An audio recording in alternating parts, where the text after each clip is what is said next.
مولاي صل وسلم دائما ابدا على حبيبك خير الخلق كلهم مولاي صل وسلم دائما ابدا على حبيبك.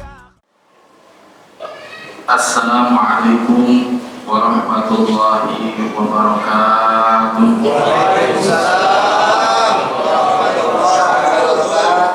Bismillah, alhamdulillah, wassalatu wassalamu ala rasulillah Sayyidina Muhammad bin Abdillah wa ala alihi wa sahbihi wa mawala wa la hawla wa la quwwata illa billah.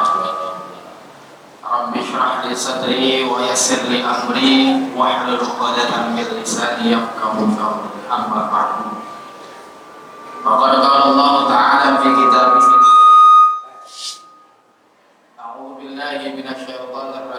Bismillahirrahmanirrahim.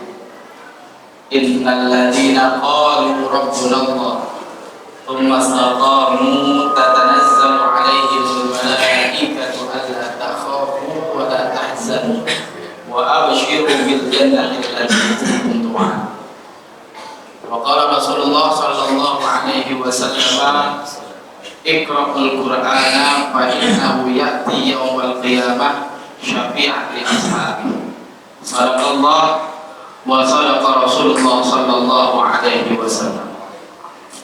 Hadratul ulama'il kiram wal muhtaramin, para alim ulama, para asatidz, para hujjaj, para tokoh masyarakat, para sesepuh, wabil khusus segenap jajaran pengurus mushola Subul Salam, Raisul Kiram Al-Mukarram Al-Ustaz Abdullah Bakir, kemudian Al-Mukarram Al-Ustaz Asmat Sa'aman, Bapak Khalil Amrullah, Bapak Jailani, para bapak sekalian semuanya, hadirin jamaah, ibu-ibu yang hadir, insyaallah mohon maaf saya tidak sebutkan namanya satu persatu, namun insyaallah mudah-mudahan kita semua mendapatkan kemuliaan dari Allah Subhanahu wa Ta'ala. Amin.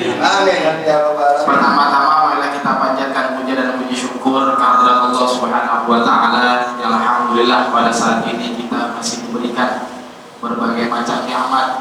Salah satunya adalah nikmat sehat walafiat panjang umur, sehingga kita bisa melaksanakan berbagai macam aktivitas, terutama beribadah kepada Allah Subhanahu wa Ta'ala. Dan tentunya kita berharap mudah-mudahan setiap nikmat yang Allah berikan akan bertambahnya ketaatan kita kepada Allah Subhanahu wa Ta'ala. Selanjutnya selawat serta salam marilah kita curahkan kepada baginda Nabi kita Muhammad sallallahu alaihi wasallam. Bapak-bapak, ibu-ibu hadirin jamaah mushola Subul Salam, malam ini alhamdulillah kita sudah berada di pertengahan bulan Ramadan. Tentunya kita minta sama Allah mudah-mudahan kita panjang umur, senantiasa dalam keadaan sehat walafiat, dan kita minta sama Allah mudah-mudahan kita dimudahkan dalam menjalankan amalan ibadah kepada Allah Subhanahu wa Ta'ala. Amin ya rabbal alamin. Bapak ibu hadirin jamaah sekalian, malam ini adalah malam yang ke-17. Jadi tugas saya buat ngimamin sholat tarawih sekaligus menyampaikan kultum. Ya, malam ini agak sedikit berbeda daripada tahun-tahun sebelumnya. Kalau tahun sebelumnya sudah belum ditentuin judul-judulnya, ya. Tapi kalau malam ini agak sedikit berbeda, jadi sudah ditentukan temanya. Jadi siapapun yang bicara nanti kultum, ya sesuai temanya. Dan malam ini tema yang saya dapat itu tentang keutamaan istiqomah, ya, dan keutamaan membaca Al-Quran. Ini jujur aja nih Pak, ini kalau kita ngomongin masalah istiqomah nih, buat saya pribadi agak sedikit berat ini Pak, ya. Karena yang namanya istiqomah itu nggak gampang, ya. Butuh yang namanya kekuatan. Baik niat kita itu perlu kuat, jiwa raga kita kudu kuat, nggak bisa kita main-main ya. Itu yang namanya istiqomah. Kemudian yang jadi pertanyaan, apa sih sebenarnya istiqomah itu? Istiqomah itu berasal dari kalimat koma yaqumu iqomatan. Itu artinya berdiri tegak lurus. Itu namanya iqomah ya. Koma yaqumu iqomatan. Kemudian dari kalimat koma itu ditambahkan huruf alif, sin, dan ta ya. Yang tadinya dari koma kemudian berubah, ada tambahan alif, sin, dan ta, jadi istaqoma yastaqimu istiqomatan ya. Itu ada tambahan alif, sin, dan ta. Dan apabila ada satu kalimat yang ditambahkan alif, sin, dan ta, itu maknanya berubah. Ada dua kemungkinan maknanya. Yang pertama itu maknanya bisa melakukan sesuatu dengan sungguh-sungguh. Kemudian bisa jadi maknanya itu mengharapkan sesuatu dengan sungguh-sungguh ya, kalau seandainya ada kalimat ditambahkan alif, sin, dan ta. Bapak pernah dengar kalimat istighfar? Pernah dong, masa belum? Nah, kalimat istighfar ini asal katanya ghafara yang firu ghufran, ampunan. Kemudian ditambahin tuh alif, sin, dan ta. Jadi istighfar yastaghfiru istighfar. Yang tadi pengampun berubah menjadi yang sifatnya mengharapkan ampunan. Tuh. Ya. Kepada siapa? Kepada Allah Subhanahu wa taala. Kemudian kalimat istiqomah ya, asal mula dari koma ditambahin alif, sin, dan ta, berubah istaqoma yastaqimu istiqomatan sifatnya. Yang tadinya berdiri tegak lurus, nggak ngencong kanan, nggak ngencong kiri ya. Makanya kemudian itu ditambahkan berubah, artinya melakukan sesuatu ya, dan melakukan istiqomah atau melakukan tegak lurus ya, dengan sungguh-sungguh tuh ya. Jadi suatu perbuatan sikapnya itu secara bahasa. Kemudian apa istilahnya? Bahasa istilah. Kalau maknanya istiqomah itu, kalau secara bahasa istilah Islami ya, yang namanya istiqomah itu suatu sikap atau sifat seseorang yang senantiasa tegak lurus menjalankan perintah Allah. Itu yang disebut dengan istiqomah. Sampai kapan? Sampai nyawa kita dicabut oleh Allah Subhanahu wa taala. Itu yang namanya istiqomah. Jadi contoh misalkan Bapak, Ibu baca Quran. Baca Quran itu sikap namanya. Ya, baca Quran sikap. Kemudian baca Quran itu adalah ibadah. Ya, ibadah yang memang diridhoi oleh Allah. Kemudian Bapak Ibu diniatin nih, saya niat pengen istiqomah baca Quran ya. Nah, kalau seandainya Bapak atau Ibu sudah niat istiqomah baca Quran, nah berarti Bapak sudah siap membaca Quran setiap hari. Sampai kapan? Sampai nyawanya dicabut. Mana dalilnya? Dalilnya innalladzina qalu rabbunallah tsumma istaqamu. Nah, dari kalimat ini sesungguhnya siapa orang mereka yang sudah meyakini ya, mengatakan bahwa Tuhannya Allah, kemudian mereka beristiqomah. Dari kalimat ini kita bisa paham, nggak mungkin kita Senin sampai Sabtu istiqomah tuh yakin sama Allah, kemudian minggunya ke gereja, nggak bisa. Ya, kenapa? Yang namanya istiqomah itu terus menerus, nggak ada liburnya. Nggak ada yang namanya mencong ke kanan, mencong ke kiri ya. Itu yang disebut dengan istiqomah, terus menerus sampai kita dicabut nyawa. Makanya berat Pak kalau kita misalkan memang belum kuat keyakinan kita, berat. Kemudian apa selanjutnya yang menjadi pertanyaan buat kita, kenapa sih kita sulit buat istiqomah? Nggak segampang kita ngelakuin yang lain tuh. Dua jawabannya. Yang pertama, yang menjadi sulit kita istiqomah itu karena disebabkan di diri kita ini ada yang namanya hawa nafsu. Betul. Tuh, hawa nafsu. Apa itu hawa nafsu? Hawa nafsu adalah sesuatu yang lebih condong kepada masalah duniawi. Benar. Tuh, ya. Apa kata Allah? Fa inna nafsa la'abba'atun bisu. Yang namanya nafsu biasanya itu lebih condong kepada keburukan. Maka ketika itu Rasulullah pernah mengatakan, musuh yang paling sulit kita lawan adalah tentang hawa nafsu. Itu yang sulit.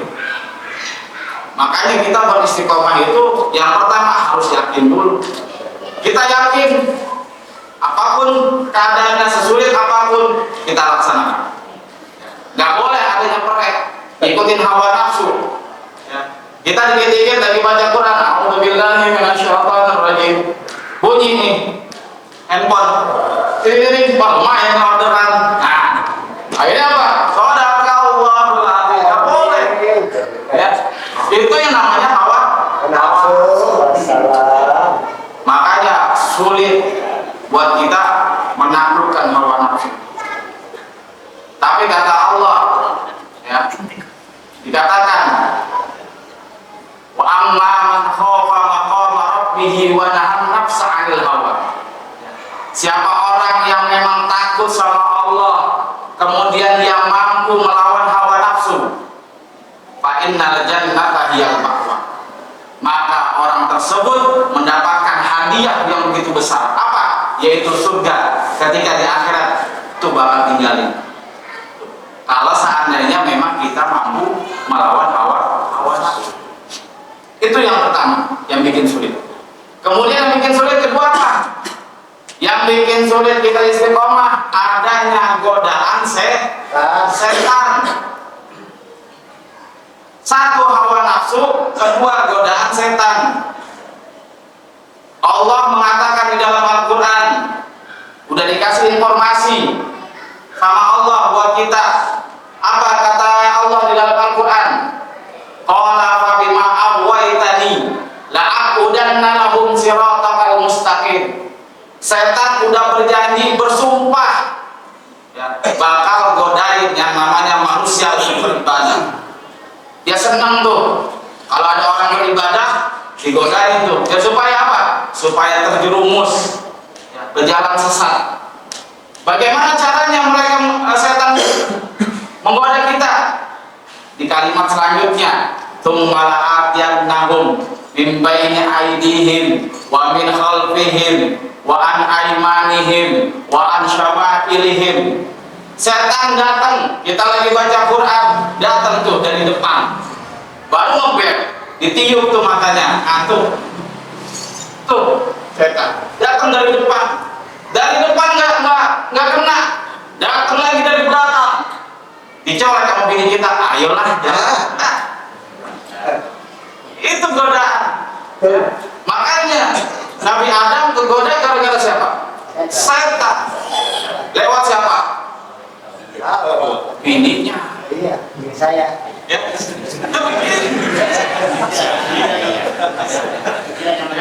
Makanya yang menjadi penyebab ya kita sulit istiqomah, yang kedua adalah adanya gangguan setan.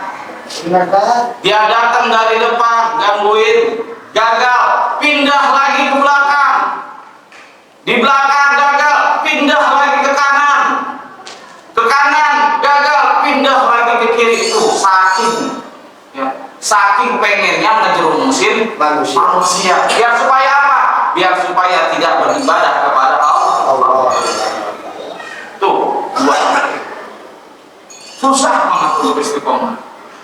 Makanya yang pertama yang harus kita kuatkan ketika kita pengen istiqomah, pertama belajar dulu, ngaji dulu.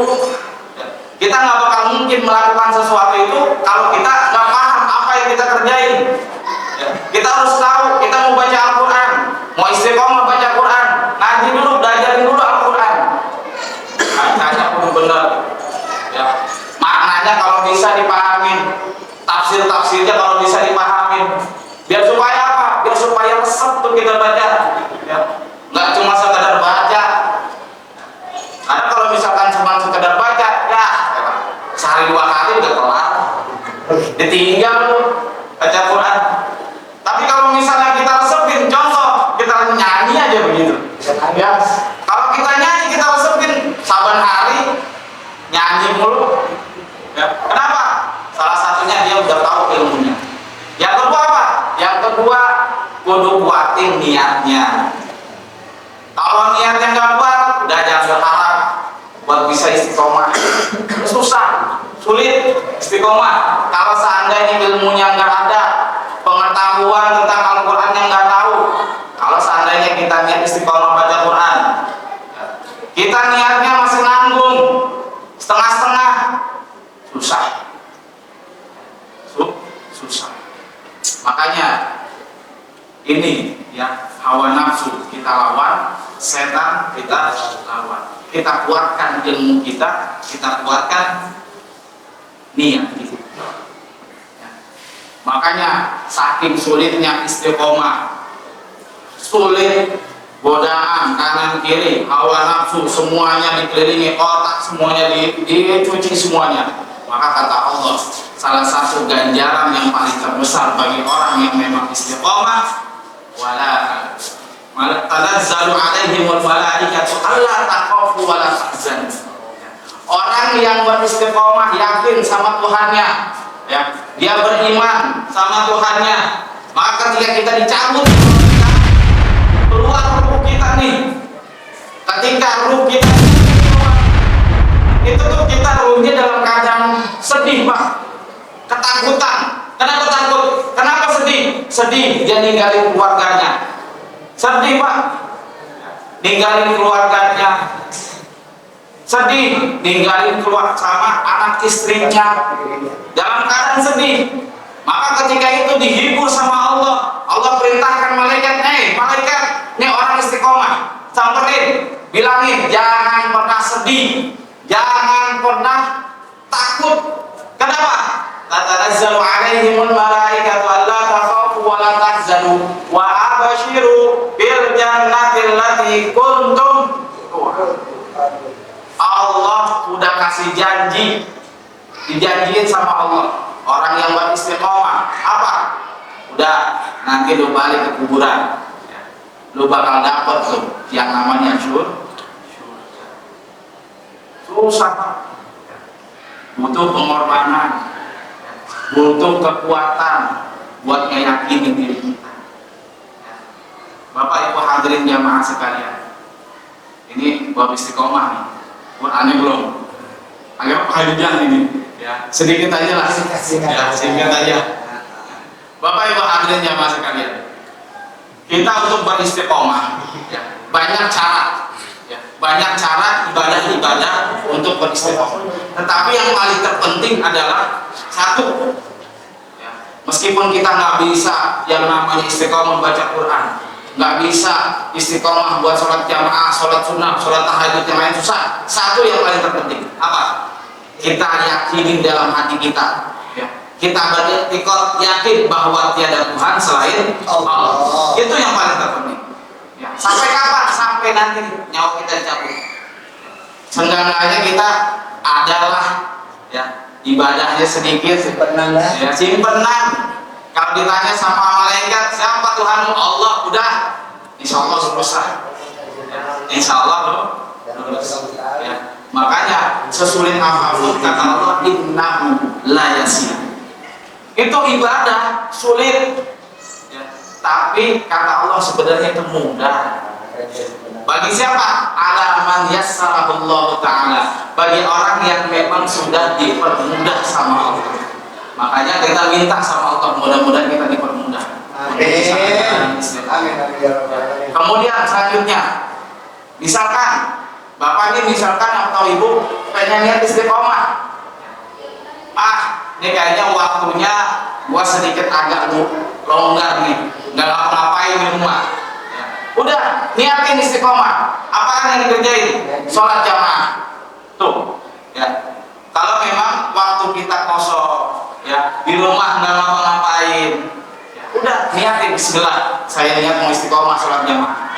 Biar apa? Tambahin tuh, ya, pundi-pundi amal ibadah, ya, tambahin, ya, ya, ditambahin pundi-pundi ibadah. Kemudian Ustaz, saya waktunya kayaknya agak sedikit sempit ini, tapi rezekinya agak longgar. Ya, rezekinya agak longgar. Udah niatin istiqomah untuk apa? Sedekah. Ya, setiap hari sedekahin beberapa sedekah. Insya Allah itu bertambah. Amin. Kemudian selanjutnya kayaknya waktu agak sempit, duit pas-pasan, itu juga kurang. Udah niatin apa? Baca Al-Quran. Gampang. Baca Quran, nggak usah banyak-banyak. Ya, satu ain aja cukup. Ya, habis maghrib atau yang lagi kerja, pulang sholat maghrib, baca Quran. Ya, sehari jangan sampai tinggalin. Mau kondisi apapun, situasi apapun, selama kita mampu untuk membaca Quran istiqomah, itu wajib dikerjain. Kalau seandainya memang ada situasi yang mendesak, yang kita nggak bisa tinggalin, itu boleh ditinggalin baca Quran. Misalkan kita lagi baca Quran, istri kita sakit, ya, masa iya kita masih tinggalin istri kita sakit? Ya, tinggalin dulu nggak apa-apa, bawa ke rumah sakit, itu urgent, itu yang paling terpenting. Artinya apa? Selama kita masih mampu kerjain, tapi kalau selama kita tidak mampu, di luar batas kemampuan kita, tinggalin dulu. Boleh yang namanya istiqomah begitu. Ya. Makanya salah satu keutamaan daripada Al-Quran ada Iqra'ul Qur'ana fa innahu ya'ti yaumal qiyamah syafi'an li ashabi. Makanya kenapa sih harus istiqomah baca Quran? Nanti ini Al-Quran, ya, di hari kiamat datang yang perintah Allah, mau ngapain? Minta tuh dia sama Allah, pengen ngasih syafaat bagi orang yang memang senantiasa istiqomah baca Quran. Amin. Dikit-dikit doang, udah dikit baca. Ini makanya ini di bulan Ramadan nih Pak. Ya, makanya bulan Ramadan itu adalah Syahrul Tarbiyah. Ini bulannya untuk mendidik, bulan untuk mendidik nih Pak. Setannya lagi nggak ada nih, ya, setan lagi nggak ada. Yang ada apa? Hawa nafsu. Kita lagi dididik nih, makanya niatin. Ya, sekarang nih punya waktu banyak, ambillah kegiatan apa kayak ibadah, ya, yang pengen istiqomahin. Insya Allah nanti Bapak ketika di akhirat termasuk manusia yang beruntung di hadapan Allah. Jadi, mungkin hanya ini yang saya sampaikan. Kurang lebihnya mohon maaf. Akhirul kalam. Assalamualaikum warahmatullahi wabarakatuh. Waalaikumsalam.